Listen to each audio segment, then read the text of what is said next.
Hello my dear friends, welcome to this video. दोस्तों, इस video में हम एक बहुत ही इंपॉर्टेंट टॉपिक पर डिस्कशन करने वाले हैं कि how to manage time for the JAIIB October 2023 examination. हमारा एग्जाम बहुत पास आ चुका है और उस पर्टिकुलर एग्जाम की अगर हम प्रिपरेशन कर रहे हैं तो हमें टाइम को किस तरीके से मैनेज करना चाहिए ताकि लिमिटेड टाइम में हम बेस्ट एफर्ट के थ्रू अपनी एग्जाम को क्रैक कर पाएं और इस बार का जैब एग्जामिनेशन जो हमारा वो क्वालिफाई हो जाए। तो देखिए, आपके पास टाइम बहुत लिमिटेड है, जैसा मैं हमेशा कहता हूं, क्योंकि आप लोगों के पास पर्सनल वर्क भी है और प्रोफेशनल वर्क भी है। तो यहां पर जितना भी टाइम आपके पास अवेलेबल है उसको बहुत अच्छे तरीके से आपको मैनेज करना पड़ेगा ताकि आपका रिजल्ट पॉजिटिव हो। देखिए, अगर आप तैयारी कर रहे हैं तो मैं आपको पहले बता दूं कि आपको कितना टाइम डिवोट मिनिमम करना चाहिए इस पर्टिकुलर टाइम पर ताकि आपका ये जैब क्वालिफाई हो जाए। तो पहले हम इस टाइम के बारे में डिस्कशन कर लें कि हमारे पास टाइम है कितना।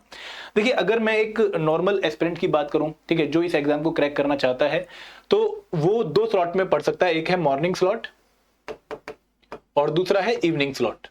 और अगर मैं टाइम की बात करूं तो देखो, आपका जो Indian economy and Indian financial system का एग्जाम है, आईई एंड आईएफएस का एग्जाम, वो है आपका 8 अक्टूबर को, ठीक है। और उसके बाद आपका पीपीबी का एग्जाम है 14 अक्टूबर को एंड देन फाइनली आप लोगों का एएफएम का एग्जाम है 15 अक्टूबर को, ठीक है। तो आपके पास बहुत कम दिन बाकी हैं। अगर मैं आज से काउंट करूं तो आपके पास ऑलमोस्ट 10 डेज हैं फॉर आईएफएस। उसके बाद बीच में 5-5 दिन लगा लो आप effectively for AFM and PPB, ठीक है, क्योंकि यहां पर आपको ये भी पढ़ना पड़ेगा और ये भी पढ़ना पड़ेगा। तो अभी जो आपके पास टाइम है दोस्तों, यहां पर मैं आपको सजेस्ट यही करूंगा कि आप पूरी तरीके से जो अपना फोकस है वो आईएएफएस पे लगा दो, क्योंकि इंपॉर्टेंट कंपोनेंट है, पहली बार ऐड हुआ है, ठीक है। एक पेपर जनरली लास्ट टाइम हुआ था, लेकिन उसके बाद वो पेपर से हमें अंदाजा लगा कि पेपर टफ आ रहा है, तो आपको इसको प्रिपेयर करना पड़ेगा। तो एटलीस्ट मॉर्निंग में 2 से 3 घंटे आपको देने चाहिए। This is the good time और the best time to preparation, क्योंकि आप लोग फ्रेश होते हैं। देखिए, जॉब के बाद पढ़ना थोड़ा भारी है क्योंकि दिन भर की थकान होती है, ठीक है, बहुत सारी टेंशन होती है जॉब की, और उसके बाद घर की भी बहुत सारी बातें होती हैं, आपको घर की भी रिस्पॉन्सिबिलिटीज निभानी होती हैं।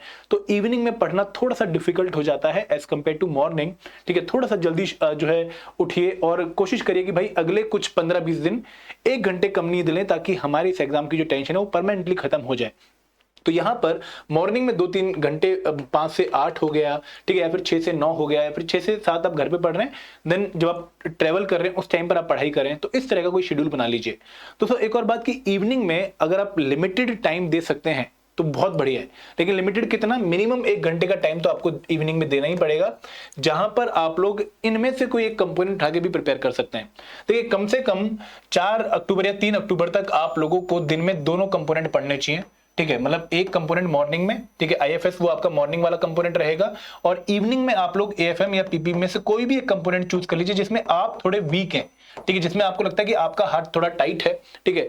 वो कंपोनेंट आप 1 घंटे 3 अक्टूबर तक, मतलब अगर मैं आज से बात करूं तो अगर आज हमारी है 26 अक्टूबर, तो 26 से आप वीडियो देख रहे हैं, 27 से शुरू करेंगे, 27, 28, 29, 30, 1, 2, 3, तो आपके पास लगभग 1 हफ्ता 7 घंटे हैं फॉर प्रिपेयरिंग एएफएम और पीपीबी, जो भी आपका वीक कंपोनेंट है। और दोस्तों, 7 घंटे बहुत होते हैं। अगर आप 7 घंटे अपने वीक कंपोनेंट में दे दोगे तो आपको एक इफेक्ट देखने को मिलेगा, आप कुछ इंपॉर्टेंट टॉपिक्स कवर कर पाओगे, ठीक है। तो यहां पर पहली बात क्या है कि 3 अक्टूबर तक आपको मॉर्निंग में आईएफएस प्रिपेयर करना है 2 से 3 घंटे, और इवनिंग में आपने एएफएम या पीबी में से जो भी आपका वीक कंपोनेंट है वो आपने प्रिपेयर करना है। और जैसे ही 3 अक्टूबर आपकी खत्म होती है, 4 अक्टूबर आती है, तो फिर आपको पूरा टाइम जो है वो आईईएफएस पे ही देना है, क्योंकि अब ये कंपोनेंट का पेपर पास में है और आप जो टाइम है वो कहीं और डिवोट नहीं कर सकते।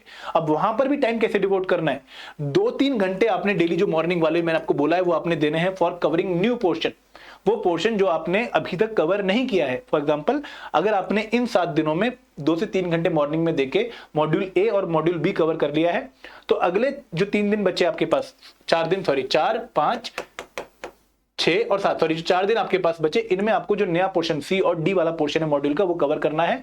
और उसके बाद आप लोगों ने जो इवनिंग वाला 1 घंटा है जो अभी आप एएफएम पीपीबी को दे रहे हो 3 अक्टूबर तक, उसके बाद आपने 1 घंटा रिवीजन के लिए करना है। जो आप चीजें कवर करते रहो उनको रिवाइज करते जाओ, और फिर 8 अक्टूबर को आप जाकर पेपर देना है।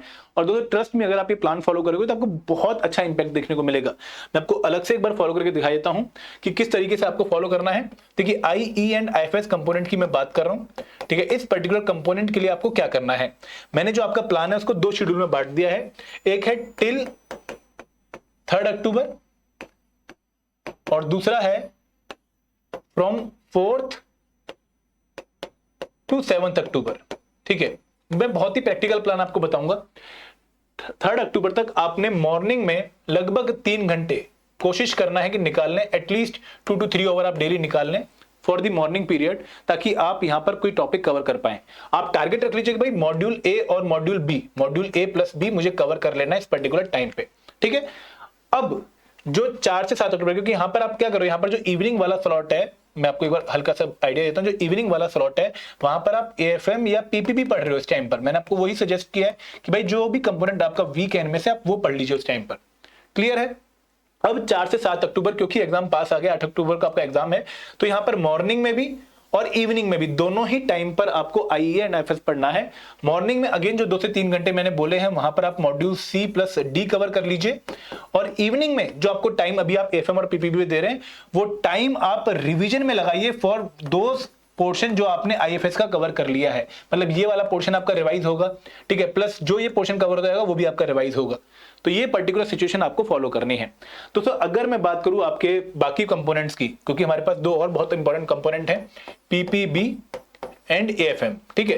पीपीबी का जो पेपर है वो आपका है 14 अक्टूबर को, तो यहां पर 8 के बाद मतलब 9, 10, 11, 12, 13 ये 5 दिन आपको ये दोनों ही कंपोनेंट पढ़ने पड़ेंगे, तभी जाकर आप इन दोनों के एग्जाम्स में कंफर्टेबल फील करेंगे।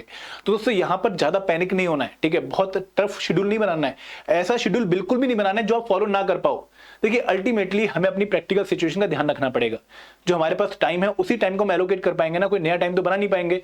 तो यहां पर मेरे हिसाब से उस टाइम पर आपकी जॉब भी चल रही होगी, आप लोग मैक्सिमम 2.5 घंटा मॉर्निंग में निकाल सकते हैं और मैक्सिमम 2.5 घंटा इवनिंग में निकाल सकते हैं, और ये पॉसिबल है। देखो इसमें मैं आपको ये बोलूंगा कि इसमें ये इम्पॉसिबल नहीं है, पॉसिबल है, क्योंकि आपको एग्जाम भी क्लियर करना है।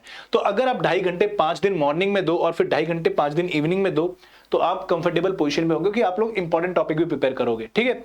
ये प्लान आपके लिए बहुत वैलिड है अगर आप अपना टाइम मैनेज करना चाहते हैं, ठीक है। आपको मॉर्निंग में 9 से लेकर 13 अक्टूबर तक, क्योंकि आपका आईएफएस का पेपर कंप्लीट हो चुका है, आपको मॉर्निंग में 2.5 घंटे देने हैं फॉर पीपीबी और इवनिंग में 2.5 घंटे देने हैं फॉर एएफएम कंपोनेंट, और आप चेंज कर सकते हैं। और यहां पर अगेन अगर आपको कोई कंपोनेंट ठीक लगता है कि यार ये कंपोनेंट मेरा बेटर प्रिपेयर है, तो आप उसका टाइम दूसरे कंपोनेंट में एलोकेट कर सकते हैं, ठीक है भाई। एक बैलेंसिंग एक्ट रहेगा, क्योंकि आपकी सब्जेक्टिविटी भी है, आपकी पर्सनल रिक्वायरमेंट कुछ और हो सकती है। आप एफएम में कंफर्टेबल हो तो एफएम में थोड़ा कम टाइम दीजिए, पीपीबी में ज्यादा टाइम दीजिए, अगर आप पीपीबी में कंफर्टेबल है तो चेंज कर लीजिए। देखिए यहां पर कहीं भी मैं आपको retail banking and wealth management के बारे में नहीं बता रहा हूं, तो सर उसके लिए मेरा लॉजिक ये है कि भाई एग्जाम जो है वो 29 अक्टूबर को है। आपका जो एग्जाम है retail banking and wealth management का, एक तो कंपोनेंट छोटा है, ठीक है, और थोड़ा प्रैक्टिकल कंपोनेंट है, आप लोग डेली लाइफ में इसको यूज भी करते हो, तो कंपोनेंट इजी भी लगता है थोड़ा सा मुझे ये as compare to PPB, AFM and IFS. दूसरी बात की पेपर 29 अक्टूबर को है, तो आपके पास 15 अक्टूबर से लेके लगभग 28 अक्टूबर के लिए 14 दिन है, जिनमें आप इजीली अगर आप दिन में 2 घंटे भी देते हैं तो आप एक कंपोनेंट आराम से प्रिपेयर कर पाएंगे। दोस्तों ये टाइम मैनेज करना पड़ेगा आपको। अब ये टाइम कहां से निकालना है, तो थोड़ा सा अपने आप को टाइट करिए, ठीक है।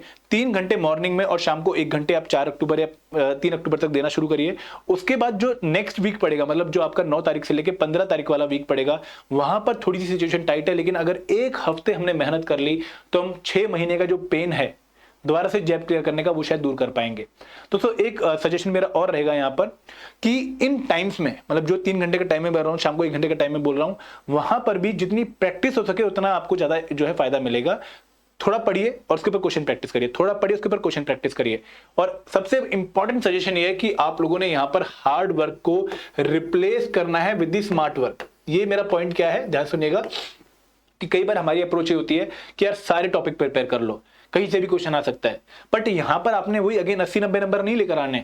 आपके जो टारगेट स्कोर है वो 50+ मार्क्स है, तो आपको वो टॉपिक जिनसे क्वेश्चन ज्यादा आते हैं या फिर आते ही आते हैं वो आपने प्रिपेयर करना है। तो ये स्मार्ट स्ट्रेटेजी आपको फॉलो करनी पड़ेगी कि सारा सिलेबस प्रिपेयर नहीं करना, वो कंपोनेंट्स, वो टॉपिक्स जिनको पढ़ के हमारे 50+ मार्क्स आ सकते हैं वो हमने पक्का प्रिपेयर करने हैं।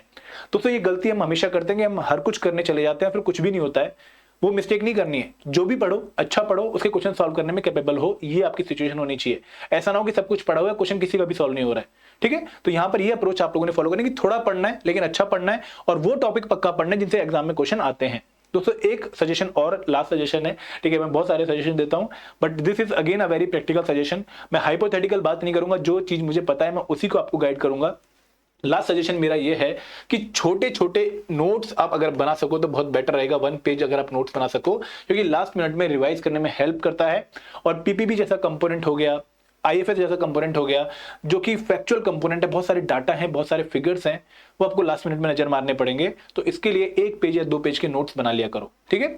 तो this is all from my side, ठीक है, regarding the time management. Time manage करना पड़ेगा, मैंने आपको एक हल्का सा आइडिया दिया है, बाकी आप अपनी प्रैक्टिकल सिचुएशन के हिसाब से इस टाइम को जो है मेंड कर सकते हैं, ठीक है, थोड़ा टाइम इधर उधर कर सकते हैं, बट इतना मिनिमम टाइम रिक्वायर्ड होगा।